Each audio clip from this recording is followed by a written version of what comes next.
With the indulgence of our dear colleagues, this might be a prejudicial question before we actually dispense with the motion of the minority leader.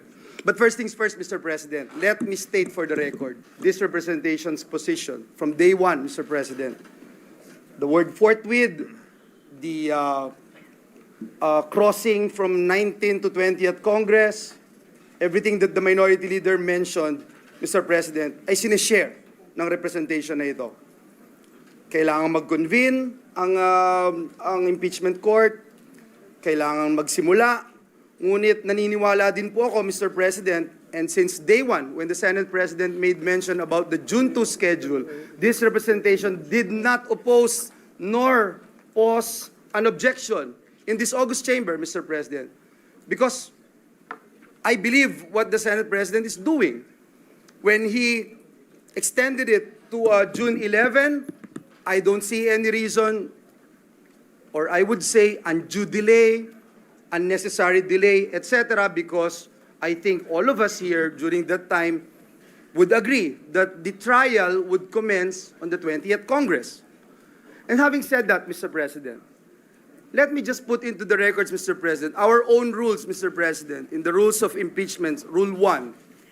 The Senate President must actually issue a notice, Mr. President, to the House of Representatives. And that's the reason why he wrote a letter in June 2 and then June 11, Mr. President. If I heard it right, Mr. President, and that's why I wanted to be clarified on this particular issue, if I heard it right, the minority leader's motion is for us to stop legislative work and start taking the oath of the Senate President as the presiding officer of the impeachment court and the senator judges. It would also mean, Mr. President, that we assume that the impeachment proceeding, the articles of impeachment had already been referred, Mr. President, because we have not. And so let me just put that on record, Mr. President. And again, I thank the minority leader and again share his views about the immediate convening of our impeachment court. And I don't see any reason, Mr. President, why we should convene now than on Wednesday, Mr. President, which is 2 days from now. Thank you, Mr. President. Thank you, Minority Leader. So, Mr. President, so that we can the Minority Leader will respond to the so we can dispose of the pending clarification matter. asked for by Senator Tolentino. Yes. Yes. You may proceed, sir. So that the body can properly act on the pending matter, which I have raised in my question of privilege based on our rules. I therefore move that we already convene as the impeachment court at this very moment, Mr. President. That's the motion, Mr. President. And we expect the ruling. If I may, Mr. President. If I may, I have already mentioned earlier, Mr. President, and because this representation wouldn't want to raise a point of order.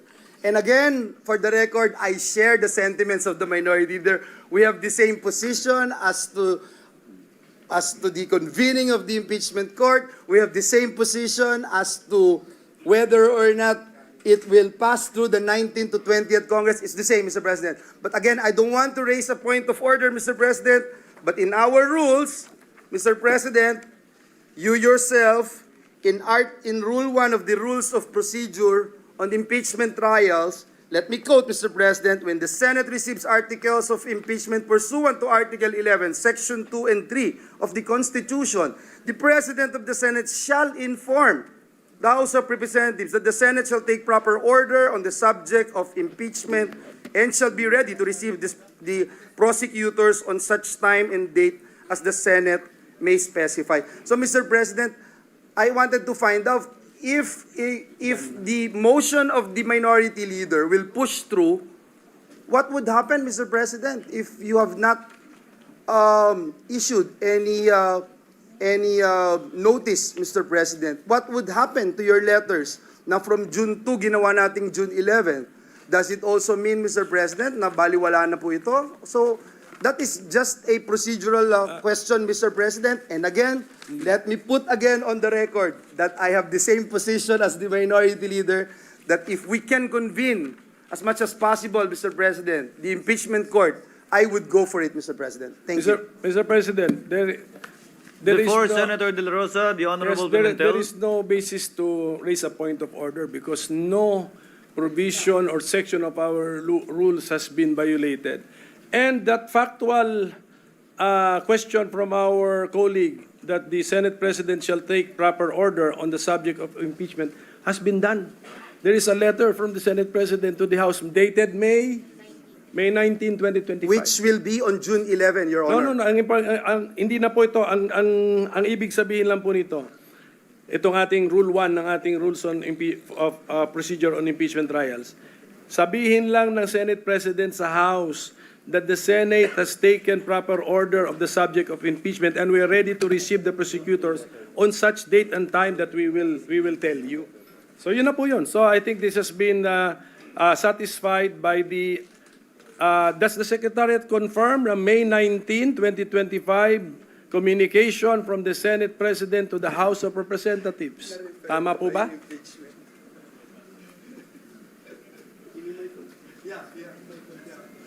But at the same time, na-refer na ba yung ano?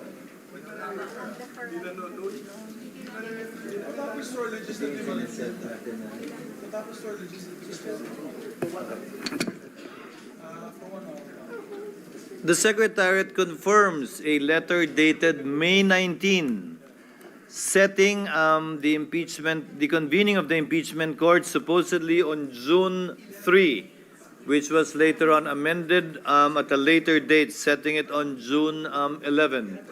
Before recognizing the Honorable De La Rosa, Chair would like to make of record that as stated in the February 24, 2025 letter of the Chair to all the members of the Senate, where we quoted all the relevant Supreme Court decisions and rules and the basis for the action of the Senate President and Chair, namely, citing precedents as well as the practice both in the past by the Senate of the Philippines and by the U.S. Senate, na nagsasabi, kailangan mabasa in open session ang articles of impeachment.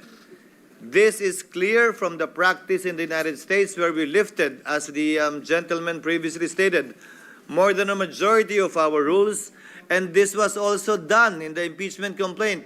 The only impeachment complaint that actually went through to the end during the impeachment trial of Chief Justice Corona. The impeachment articles were read in plenary before it was referred to the impeachment court. However, it was done by the majority leader at that time. That was the first time it was done, not written in our rules too, but when the Secretariat checked precedents and practice in the United States, it was actually the House prosecutors that did it, or who usually does it in the United States.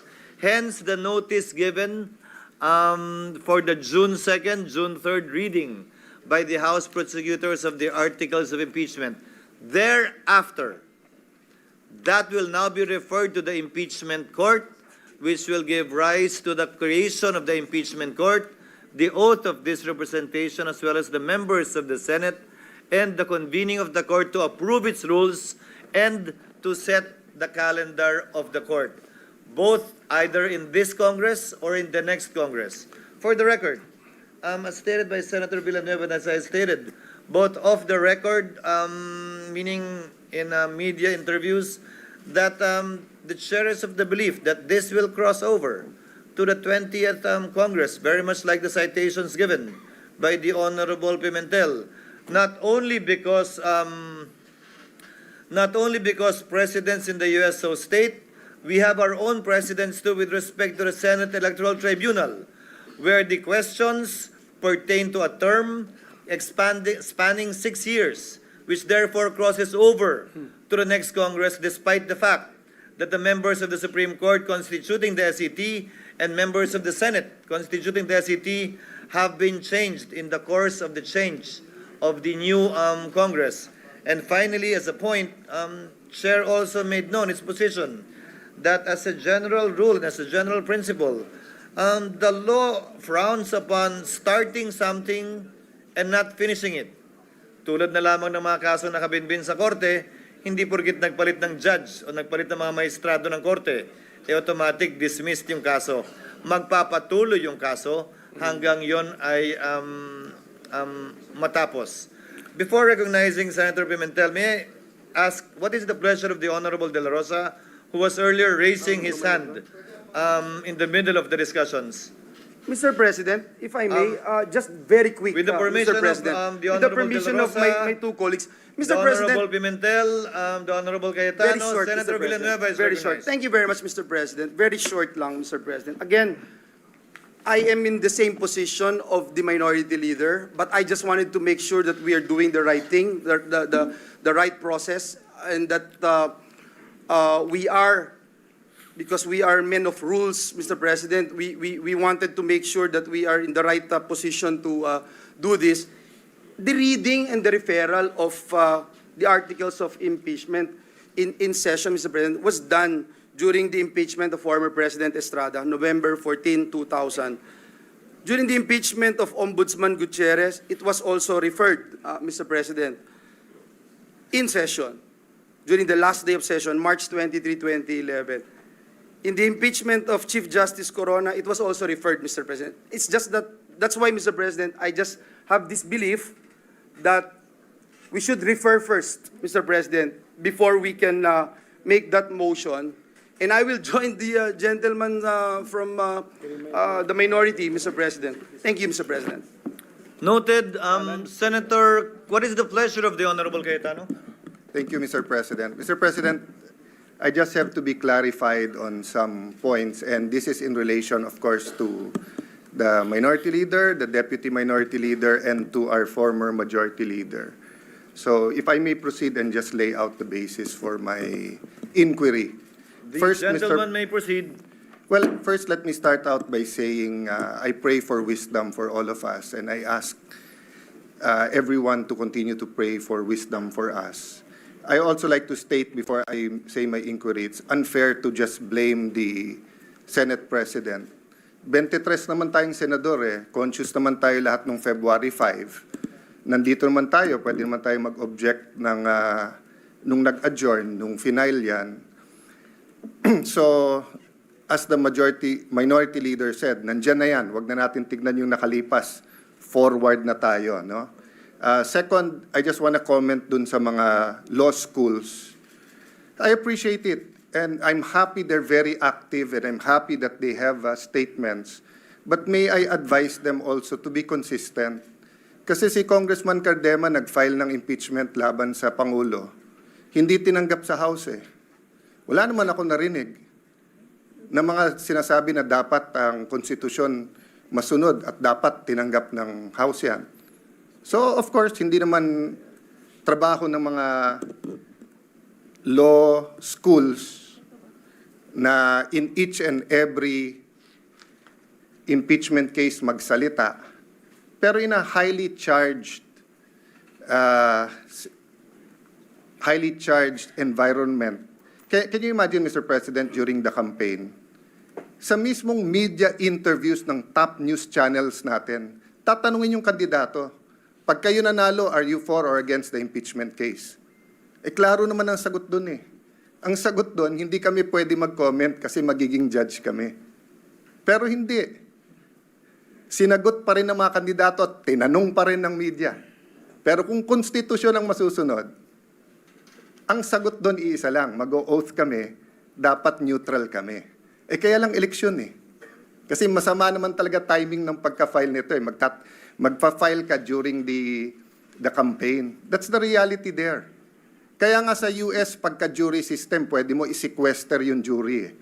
Papayag ba tayo nung February na i-sequester tayong 23? Na ikukulong tayo at hindi tayo makikinig sa kahit anong media at i-determine natin ito? Maybe may papayag sa atin, meron hindi. But wag na tayo magsisihan. So I'll go to my question. So maybe that's why Shakespeare said, if you want justice, first kill all the lawyers. Diba? Kasi nga labanan ng mga abogado to, pero hindi ibig sabihin na wala silang mga personal na bias nila. Mahirap magsalita dito na insulto sa lahat ng Pilipino to, eto ang gusto ng taong bayan.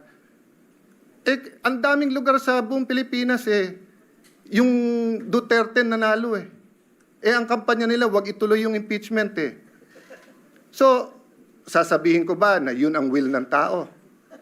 Pero kung titingnan ko naman lahat ng comments ngayon sa Facebook, sa SOCMED, gusto naman ituloy. Pati si Vice President Sara, sabi niya, I want to be held accountable. So siya yung ba sabihin ko, yan ang gusto ng taong bayan. Napakahirap po nung sitwasyon natin. That's why we need wisdom. But first question ko po, prejudicial question. Ano bang rules ang unang masusunod? Rules ng Senate o rules ng impeachment? Bakit to importante at bakit to prejudicial question? Tinitignan ko po kaninang umaga yung comment, allegedly, hindi ko sure, wala naman nakalagay doon na siguradong totoo yun, but meron pong comment ang defense team ni Vice President Sara Duterte. Correct me if I'm wrong, Senator Bato, Senator Bongo, my good friend, my brother, Senator Robin, kasi hindi ko alam kung official yon. To paraphrase, ang sabi nila, hindi magandang mag-comment sila, but they'd like to reiterate na tingin nila labag sa konstitusyon yung impeachment complaint na to dahil ito'y pang-apat at lumalabag to sa isang complaint sa isang taon. Okay. Kung yun ang stand nila, sino po ang hihimay sa issue na yan? Ang plenary ba under the Senate rules or yung impeachment court under the impeachment rules? Bakit ko po ito sinasabi? Kung may pinadalang bill ngayon yung House of Representatives, halimbawa dyan sa 200 pesos, at second reading pa lang halimbawa siya, pag ni-refer natin sa Committee on Rules natin yan, magbabaycam na ba kagad tayo o sasabihin natin, sandali lang, second reading pa lang sila, kailangan mo ng third reading pa lang. Ang sinasabi sa akin ni Senator Villanueva ngayon, pinadala lahat ng records except for the bill that they passed. So we cannot act on the 200 peso minimum wage, additional sa minimum wage. But that's my point, Mr. President. Sino po magde-decide? Tayo po ba as senators o tayo as senator judges? Kung nilabag ang konstitusyon doon. And doon naman ako sumasang-ayon sa mga law schools. Let's proceed. Let's look at it. But yun nga ang question. Yung complaint ba is firm, legal, according to Constitution, or may constitutional infirmity ito? My last question is just a question of logic. Nag-move yung ating minority leader na to convene na as a impeachment court. Yung ating deputy, sabi niya, hindi na kailangan magbotohan. Pag nag-move ka, may botohan. So, sino masusunod sa dalawa? Why do I say this? I'm saying it not because it's funny that one will move and then kailangang magbotohan and the other one will move na magbotohan. Kung matalo botohan, sabi niya, hindi kailangan ng botohan I say this for a simple practical reality. When you say the Senate, it is composed of 24 or in this case 23 senators. So pag sinabi mong gumalaw ang Senado, ibig sabihin po either walang nag-object or may botohan at yung majority masusunod. I cannot say right now like Senator Villanueva that I'm 100% in agreement with Senator Coco and Senator Riza. I can tell you I'm in agreement with certain things they've said. For example, Mr. President, it's our constitutional duty. Kailangan mag-proceed. We should have done it earlier. But again, I won't blame you. I won't blame them. I'll blame myself. I could have written you a letter. I could have said na February, mag-ano na tayo. But let me just explain that one point. Why didn't I write you a letter, Mr. President? Kasi pag Pangulo yung ini-impeach, every single day na nandyan, kung totoo ang allegation sa Presidente, we all suffer. The country suffers, our institution suffers, accountability suffers. Pero pag Vice President, especially ngayon, hindi naman siya binigyan ng ibang trabaho Wala naman siya sa kabinete. Yes, I want accountability. Pero between today and Wednesday, I'd rather pass yung Konektadong Pinoy at saka yung e-government at lahat ng ibang bills na nakapending dyan. So, Mr. President, may I end by reiterating the question. Do we follow first the rules of the Senate or do we go into the impeachment court? Sino magde-decide nung allegations ng defense na na-violate ang Constitution sa one impeachment per year? The second is just to continue my observation, Mr. President. I agree with many here. Wala tayong choice, forthwith. But I disagree na sa Tagalog, agad-agad ang forthwith. Ang forthwith, yung ibig sabihin nun sa Tagalog is yan na yung susunod. Yan na yung gagawin mo. Oo, immediate yung agad-agad. Hindi ako expert sa linguistics, pero medyo hindi agad ang Tagalog ng forthwith. Yung immediately, yon agad yon or agad-agad, di ba? So, maya-maya, hindi, ibig sabihin ng forthwith, sang-ayon naman ako ang ibig sabihin ng forthwith, wala ka ng, to quote dos por dos, susunod na. O yun ang ibig sabihin ng forthwith. Yung wala ka nang hihintayin, yun na. Kaya agree ako sa inyo na kailangan talakayin natin yung impeachment complaint. Pero gusto kong iklaro, sa tama o sa mali, botohan ang mangyayari sa atin. Hindi pwede pong bumoto yung 15 na hindi magko-convene yung impeachment. Tapos siyam kami o 8 tayong magpapakita doon na naka-robe. Kasi sinabi ng 15, hindi magko-convene Anong pwedeng gawin? Pupunta ka ng Supreme Court, uutusan tayo ngayon ng Supreme Court. Yun ang legal system natin, Mr. President. So sana, tama desisyon natin para hindi na tayo maghintay na utusan pa tayo ng Supreme Court. Pero yung sabihin na walang botohan dito, I agree with the spirit nung sinasabi ni Senator Riza na dapat wala na. But the practical reality is that you have one senator who asked for a vote. We have to vote and the majority will follow. But yun nga, Mr. President, reiterate ko lang yung tanong ko. So dito po sa one-year rule, sino po magde-decide niya? Is it the Senate sitting as legislator, so rules muna ng Senate? Or is it the impeachment court? Because if it is the Senate, we cannot yet convene as an impeachment court because we haven't tackled that issue. But if it is the impeachment court, then we can go, and that's the first issue that we will have to tackle, whether it is a valid complaint. No? At tinatanong ko lawyers ko, hati din po Sabi nung kalahati, hindi, dapat yung Senate kasi it's treated like any other legislative matter. Titignan muna natin kung tama yung pagka-transmit sa atin. Malay mo, transmit sa atin, nahack pala. Hindi pala galing sa House of Representatives. That might sound like a silly example, but it is. It is possible. That's why we have to look at it. Thank you, Mr. President. Before